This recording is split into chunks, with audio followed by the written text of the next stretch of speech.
Lenovo's last K series smartphone was the K8 Note that was launched back in December 2016. And finally, here we see an upgrade from the company. Hey guys, this is Chetan from Gizmo Times, and today we are going to unbox and do a hands-on with the Lenovo K8 Note, the new smartphone from Lenovo that comes with a metal unibody, the same screen size as her predecessor, and a few upgrades. To begin with its availability, the phone will be available in two variants, one with the 4GB RAM and 64GB internal storage, and the other with 3GB RAM and 32GB internal storage, and both the variants will be available exclusively on Amazon India. There are two colors and they have their own names again. The black one is called as Venom Black, and these are the quick specs. 13.97 centimeters, that's 5.5 inch Full HD IPS display, then a dual rear camera combination. That's something new from Lenovo in this series, because earlier it was only a single camera. This is a 13 megapixel plus 5 megapixel dual lens camera on the back. There's a deca-core processor, but not the Helio X20 which was rumored. This is a better one, the Helio X23 chipset from MediaTek, and then along with that there's always the Dolby Atmos support in the K series. Along with that, on the front is a 13 megapixel selfie camera with the selfie light, and a 4000 mAh battery is provided on the back with a 15 watt rapid charger. Also, Lenovo has this time added a convenient key, that's the music key on the left side, which can be configured again to not just control music. If you want, you can have it for the flashlight, you can have it for any other functions. There's a scratch resistant Corning Gorilla Glass, that's the Gorilla Glass 3 protection offered here, and Lenovo says that it has a durable water repellent design. So firstly, here's the phone that comes along with a case directly. This is the crystal clear case that is provided, although it is a metal unibody design. So let's keep that aside and check out what's coming into the package. Firstly, this is the SIM ejector pin, and then a quick start guide and a limited warranty card. So these are the two booklets offered here, and this is the 15 watt charger from Lenovo, and it helps fast charge the device. And the phone comes with a micro USB connectivity, so this is the micro USB cable.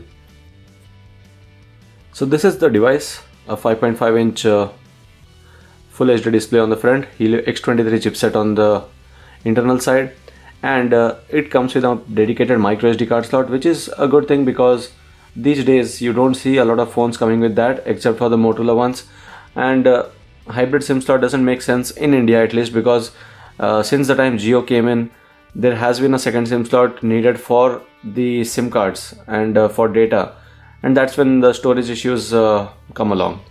So here it's a dedicated SIM card slot. Now let me remove the back cover and then we can look at the feel of the device. So this is the phone with the 5000 series aluminum body, and these are the antenna bands and the antenna areas on the top and bottom, the Lenovo branding on the back bottom, and the dual lens camera on the back, a 13 megapixel plus 5 megapixel cameras. The 5 megapixel one is a Samsung sensor, and this is the pure cell vision camera, and this is the dual CCD flash on the side of it, and there's a fingerprint sensor on the back of the phone. On the front, what you see is a 13 megapixel camera with a flash support for taking selfies in the low light conditions, and this is the 5.5 inch Full HD display. And for the first time that you're seeing something new is the stock Android UI. So Lenovo has been using its Vibe Pure UI since a long time, and there have been a lot of complaints, a lot of bug reports all the time, and the usage experience was not so good. So for the first time we are seeing a stock Android, which is a very positive and very good move, that Lenovo is accepting that Google is doing pretty well with what they are offering on Android, and the company shouldn't be working along with a separate UI or OS for the same devices. So here it is, the Android 7.1.1 Nougat, and if you bring this down you can see that you can use a split screen mode. So these are some of the basic modes that you see on the latest Android, and that was what usually you see missing on the custom ROMs. So here it's better to see that the basic ROM is kept here, and this is what we were talking on the left. So this is the new key that was introduced, a music key, but that's not only for music, you can have different functions here. That's play or pause music, start flashlight, start camera, take a screenshot, or start app. You can start any app from there. But if you're using the music controls, you can also have these options alongside. A long press will have a play or pause, double click will go to the next song, and triple click will go to the previous one. So I right now have it a flashlight option activated for it. Now if I press this for long, this would start the flashlight. So that is a pretty good convenient key. At least when compared to Samsung, that is fixed for Bixby, nothing else, and that annoys the users when you can't change the options for that. Here it's a shortcut for any of the functions that you would like to do. Getting into the display settings, you can see that there are color modes that you can choose from. There's also VR glasses split screen mode switch, and double tap screen on is also offered here, so that for some users who feel like the display is a bit large and you always have to push your finger to reach the power button, you can just double tap on the screen and activate the screen. There's also a LED notification light. And for the storage, out of 64 GB, you can see that 16.55 is used by the OS itself, and about 50 GB, 48 GB is available for the user. And this is after using for quite some time. So it was about 2.7 GB that was available after a fresh reboot. For the pre-installed apps that you see here are the basic apps. Lenovo hasn't even offered gallery because they feel that having Google Photos is good enough, and that is again a good one because Google Photos offers you backup of the photos as well. And there are a few Microsoft apps such as Excel, OneNote, Outlook, and PowerPoint and Word. These are the apps from Microsoft. There's a wallpapers app, and the Google Play set of apps is anyway available here. So these are the ones from Microsoft, and these are the Google apps.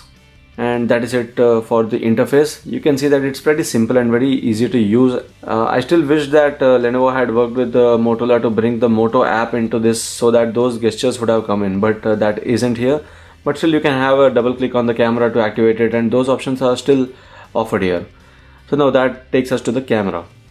This is a dual lens camera combination on the back with a 13 megapixel plus 5 megapixel cameras, and here it's about the depth of field. So this is the camera app.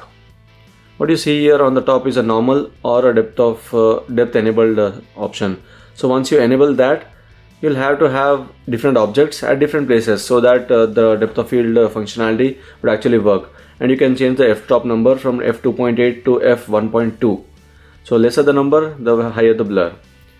And then getting into the other options, there's a timer, and there's flashlight option as well, but that won't work when we are on the depth enabled option. So this is flashlight, auto on and off. There's HDR mode that you can activate, and getting into the settings, you can see that you can turn on or off the shutter sound, quick capture, save location, and this is the 4:3 mode right now that is present here. The 16:9, and video can be captured at a maximum of 1080p resolution. So that was the back camera. Now switching the front camera. This is a 13 megapixel camera, a pretty decent one you can say, and along with that you have the flashlight as well. You can turn it as a torch. So that is another good thing here. You have the beautification, and you have HDR on the front camera as well, and it's an autofocus one, so you can change the exposure, you can change anything that you like.